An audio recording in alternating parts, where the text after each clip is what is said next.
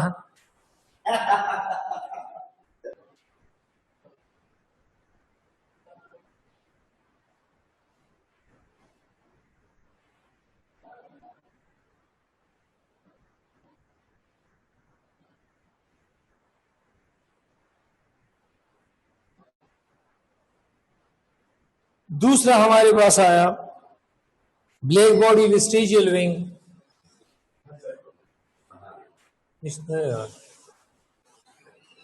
Black body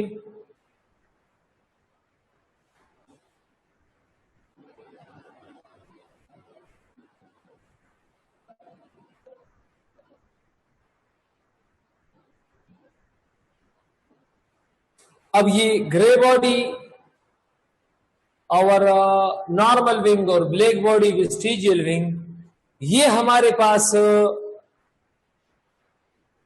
parental है।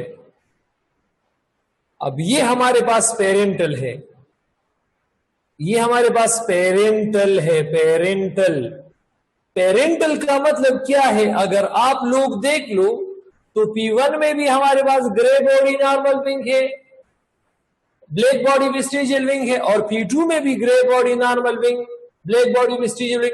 तो ये दोनों हमारे पास कहां पर मौजूद है? P1 और P2 में मौजूद है।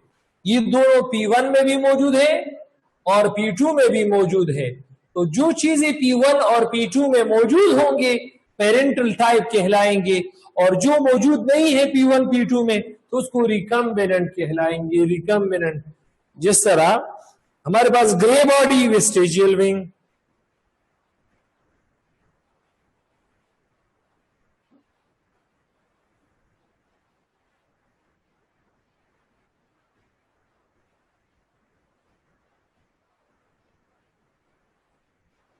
अब अगर आप लोग देख लो तो grey body vestigial wing not included, not included किस में शामिल नहीं है? किस में शामिल नहीं है? Not included. और ये लास्ट वन जो है ब्लैक बॉडी नॉर्मल विंग,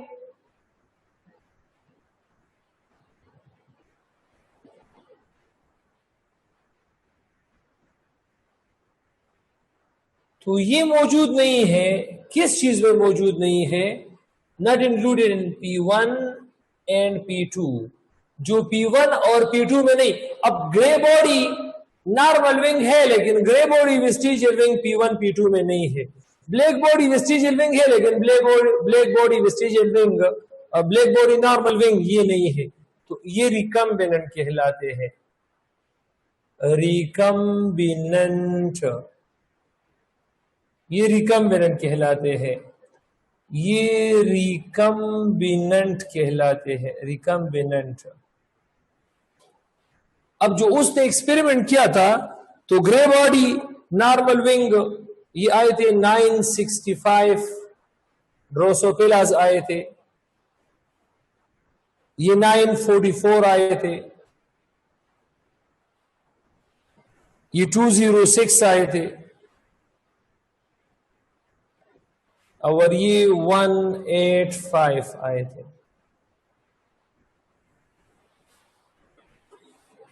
तो अगर आप लोग देख लो पेरेंटल ज्यादा आ गए हैं। पेरेंटल, अब इन दोनों को अगर आप लोग ऐड कर दो, इन दोनों को, तो ये 19 पेरेंटल टाइप 1909 आते हैं। और रिकम्बिनेंट्स को अगर आप लोग ऐड कर दो, इन दोनों को अगर आप लोग ऐड कर दो तो ये 391 आते हैं।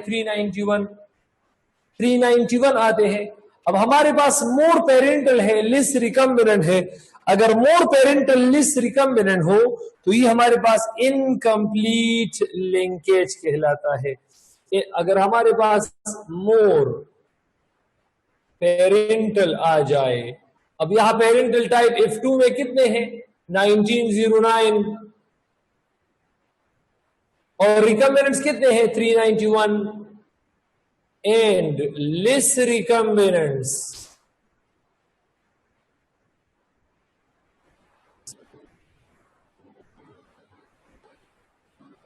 तो इसको हम क्या कहते हैं इन दो सिचुएशन को कि अगर मोर पेरेंटल लेस रिकम्बिनेंट आ जाए तो इसको इनकम्प्लीट जीन लिंकेज कहते हैं, इसको इनकम्प्लीट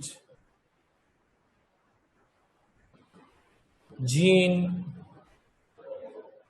लिंकेज कहते हैं, incomplete gene linkage.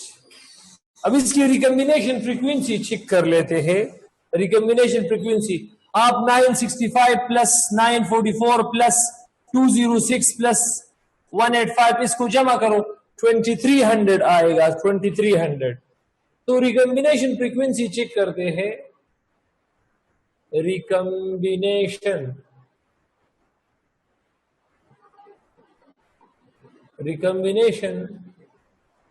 Frequency check करते हैं।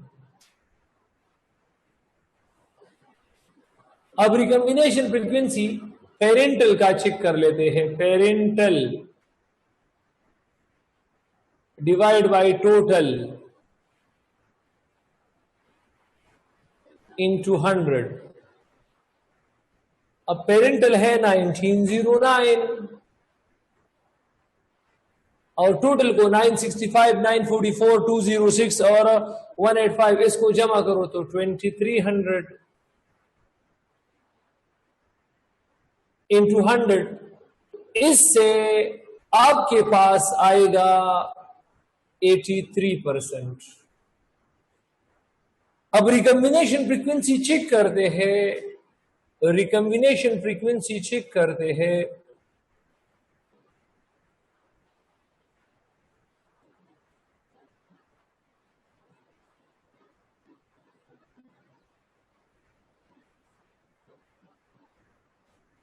किस चीज का? ये रिकम्बिनेशन फ्रीक्वेंसी हम चेक करते हैं रिकम्बिनेंट्स के लिए, रिकम्बिनेंट्स के लिए। तो रिकम्बिनेंट्स डिवाइड बाय टोटल इनटू 100। तो हमारे पास रिकम्बिनेंट 391 है, टोटल 2300 है। 100 के साथ मल्टीप्लाई करो, यू विल गेट 17%। तो मॉर्गन्स की prediction, Morgan's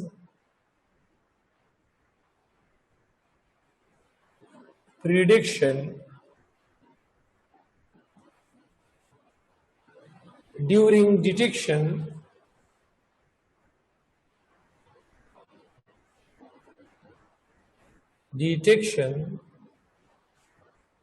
of gene linkage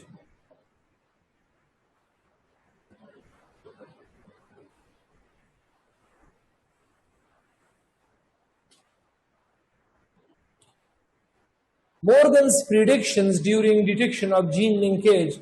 तो मॉर्गन के मुताबिक अगर हमारे पास all if two offsprings shows, अब if two में 4 ऑफस्प्रिंग आए हैं, 4 ऑफस्प्रिंग्स, जरा यहां देखो 4। अब if two में कितने आए हैं शाबाश? 4 आए हैं।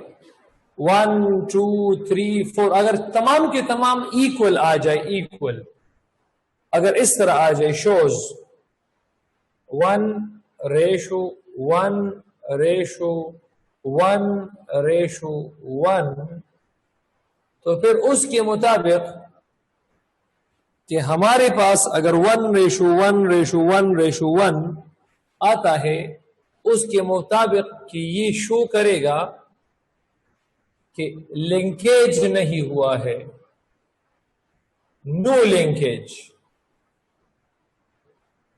और उसने कहा था कि अगर ओनली पेरेंटल टाइप्स पैदा हो जाए, if only parental types produced,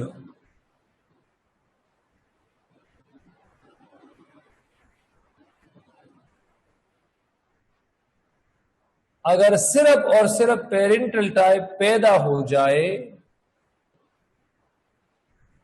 that is, तो फिर क्या होगा? शाबाश, तो फिर हमारे पास होगा कंप्लीट जीन लिंकेज।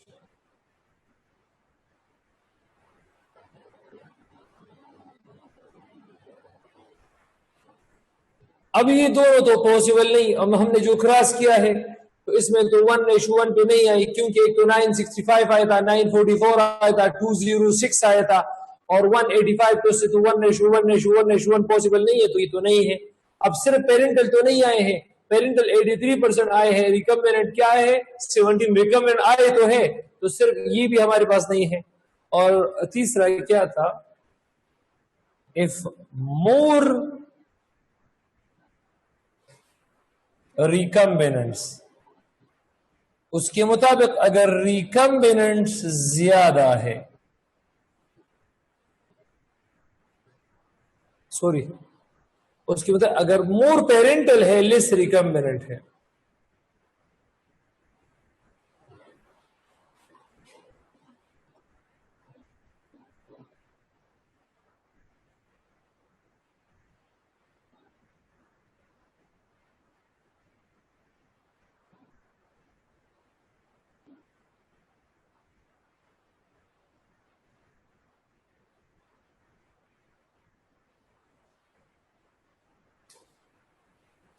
तो इसको इनकम्प्लीट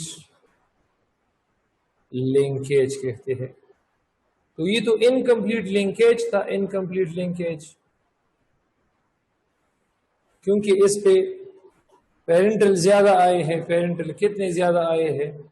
ऊपर रिकम्बिनेशन फ्रीक्वेंसी में मैंने बताया है 83% आए हैं, और लेस रिकम्बिनेंट्स आए हैं, वो मैंने समझाया था कि वो 17% आ गए हैं। इसको इनकम्प्लीट जीन लिंकेज कहते हैं, इनकम्प्लीट जीन लिंकेज। और इनकम्प्लीट जीन लिंकेज का काज ये मॉर्गन को पता नहीं था। Morgan did not know the mechanism of in real mechanism.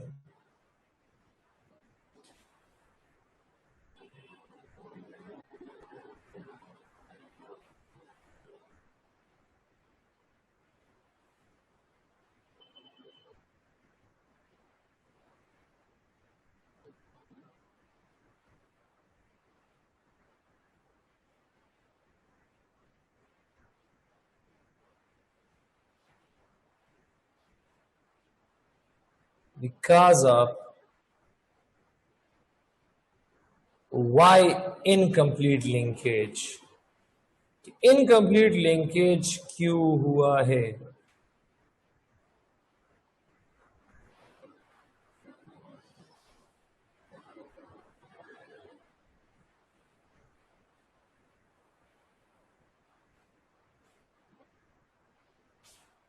ये क्यों हुआ है?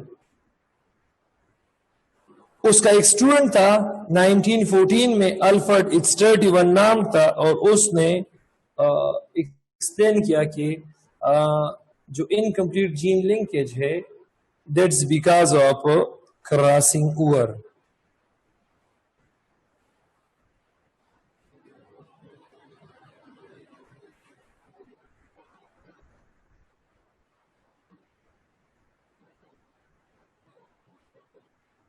One of Morgan student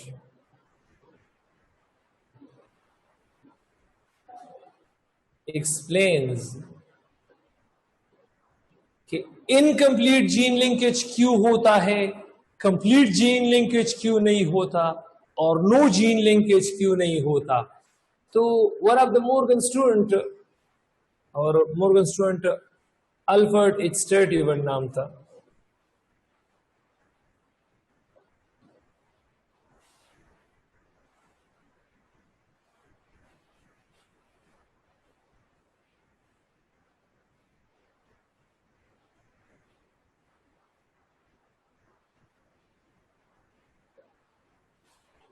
one of the Morgan student Alfred H Sturtevant नाम था, और क्या नाम था शाबाश, अल्फ्रेड एच स्टर्टीवंट, ये नाम था उसका।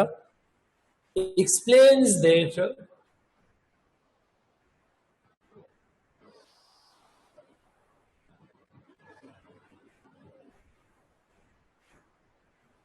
इनकम्प्लीट जीन लिंकेज की जो incomplete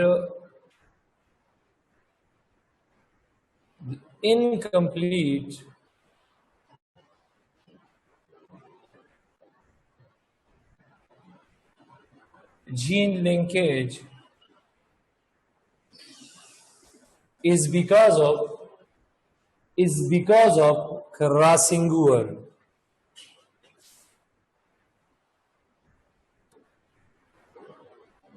Is because of crossing over, ये क्रॉसिंग ओवर की वजह से होता है। अब क्रॉसिंग ओवर क्या है? एक ऐसा प्रोसेस है जिसमें exchange of segment between chromosome होता है। इन क्रॉसिंग ओवर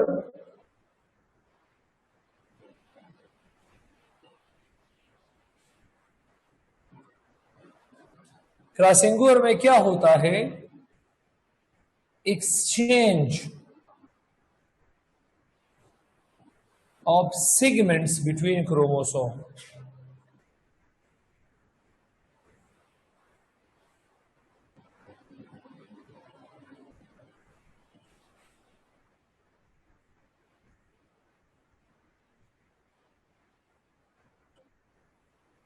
अगर क्रोमोसोम में सेगमेंट एक्सचेंज नहीं होता तो फिर दो पॉसिबिलिटी ठीक होती, या तो जीन लिंकेज ना होता या कंप्लीट होता। अब इनकम्प्लीट इसलिए है क्योंकि क्रॉसिंग ओवर होता है। अब हमारे पास ये क्रोमोसोम है इस तरह, ये मैंने ब्लैक पे क्रोमोसोम बनाया है, ब्लैक कलर पे, और ये हमने ब्लू कलर पे दूसरा क्रोमोसोम बनाया है। अब ये इस तरह होता है।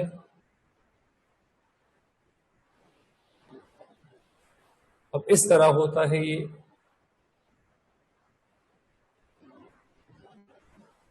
ये ब्लू सेगमेंट यहां पर अटैच होता है,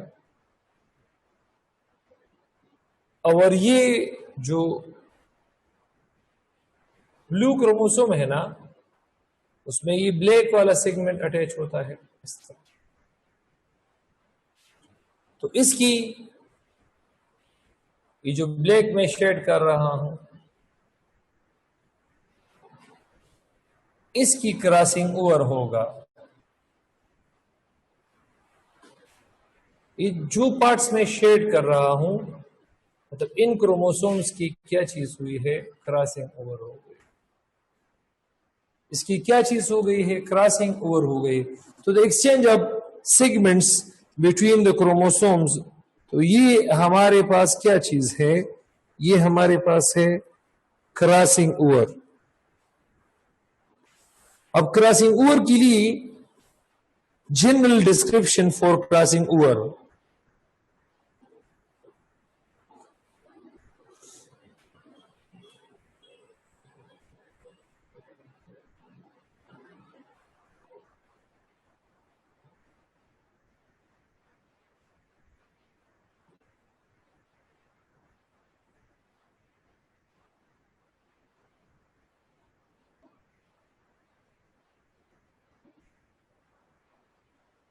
general description for crossing over.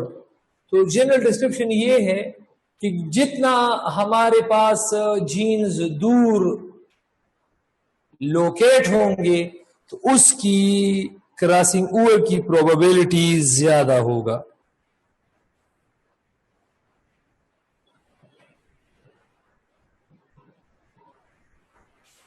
Further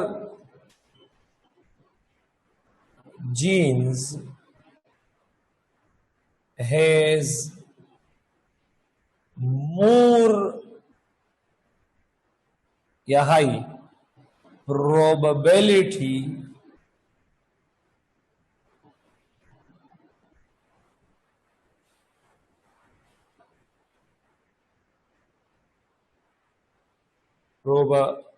probability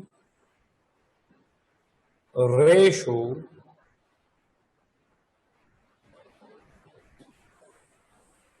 for crossing over। जितने हमारे पास, अब इसमें मैं यहां कुछ एडिशन करूंगा क्योंकि ये हमारे पास general description of state event है अबाउट द क्रॉसिंग ओवर कि जितनी जीन्स ज्यादा दूर होंगे तो उतने हमारे पास उसके प्रोबेबिलिटी के चांसेस ज्यादा होंगे। तो उसने एक जेनेटिक मैप बनाया था, उसने एक जेनेटिक मैप प्रेजेंट किया स्टेट इवेंट ने। मैं स्टेट इवेंट की बात कर रहा हूं और स्टेट इवेंट ने 1914 में तो उसने जेनेटिक मैप बनाया था। जेनेटिक मैप, अब जेनेटिक मैप उसने कुछ इस तरह बनाया था जेनेटिक मैप कि उसने CN को एज अ सेंट्रल जीन लिया था। CN ये सेनेबर जीन है जो कि शाइनिंग या brightness in the eyes of Drosophila को डिनोट करता है, रिप्रेजेंट करता है, जिसको हमने ओवर डोमिनेंस में पढ़ा था। ओवर डोमिनेंस में रेड आई ड्रोसोफिला को व्हाइट आई ड्रोसोफिला के साथ जब हमने क्रॉस किया तो ब्राइट रेड आइड ड्रोसोफिला आया। तो ब्राइटनेस आईज को कौन प्रोवाइड करता है? तो वो सेनेबर ये प्रोवाइड करता है। अब इसके साथ सेनेबर के साथ क्या चीज था? एक जीन था बी। अभी बी मैंने डिस्कस किया, बॉडी कलर को रिप्रेजेंट करता है। और एक हमने डिस्कस किया V G, wing size.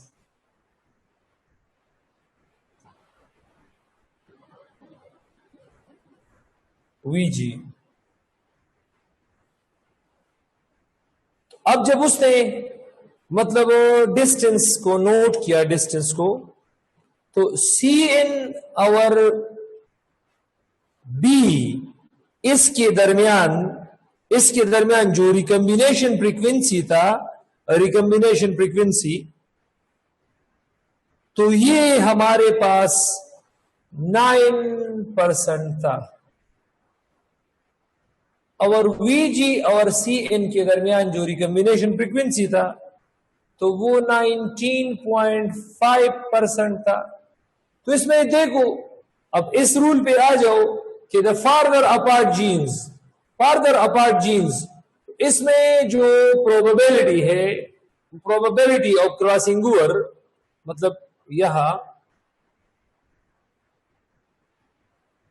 Probability of crossing over, तो पहला हमारे पास क्या चीज है? CN VG।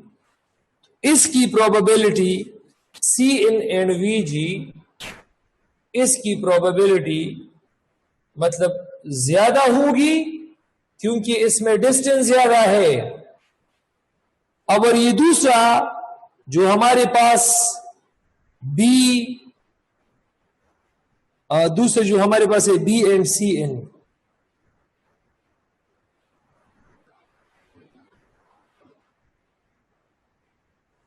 तो इसमें इसकी क्रॉसिंग ओवर की प्रोबेबिलिटी ज्यादा होगी।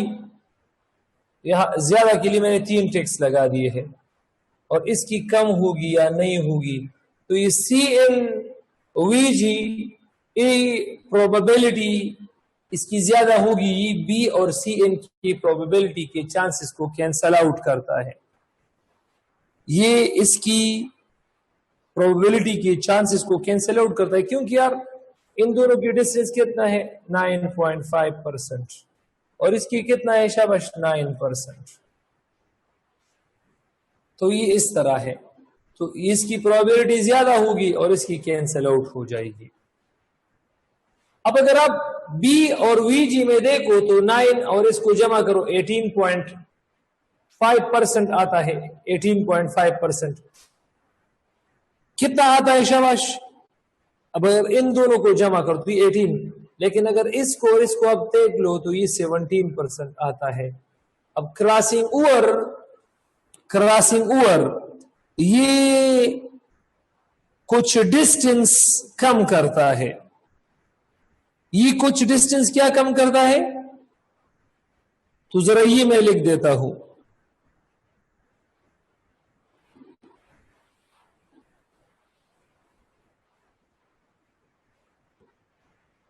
जीन्स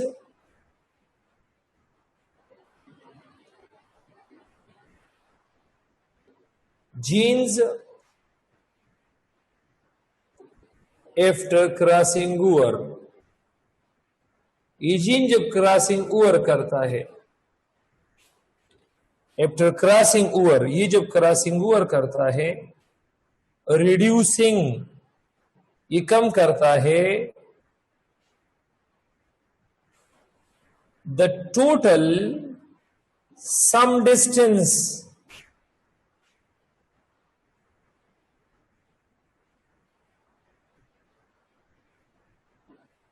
मतलब अगर आप लोग देख लो क्रॉसिंग ओवर नहीं हुई है तो अगर इन दोनों को आप जमा कर दो तो ये 18.5% है। और अगर क्रॉसिंग ओवर होती है फिर आप इस डिस्टेंस को नोट कर लेते हैं तो कितना है 17%।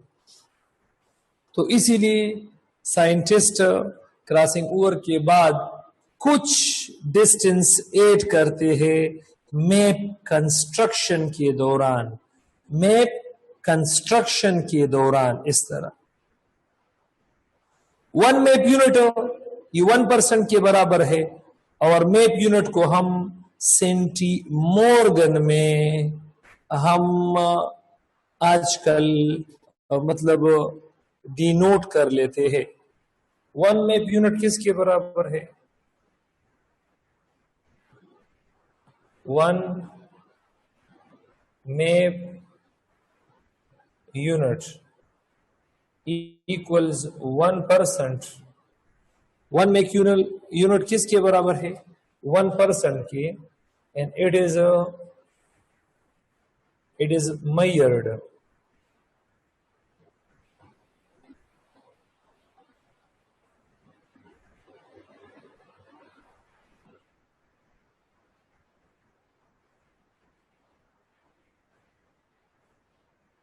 in centimorgan।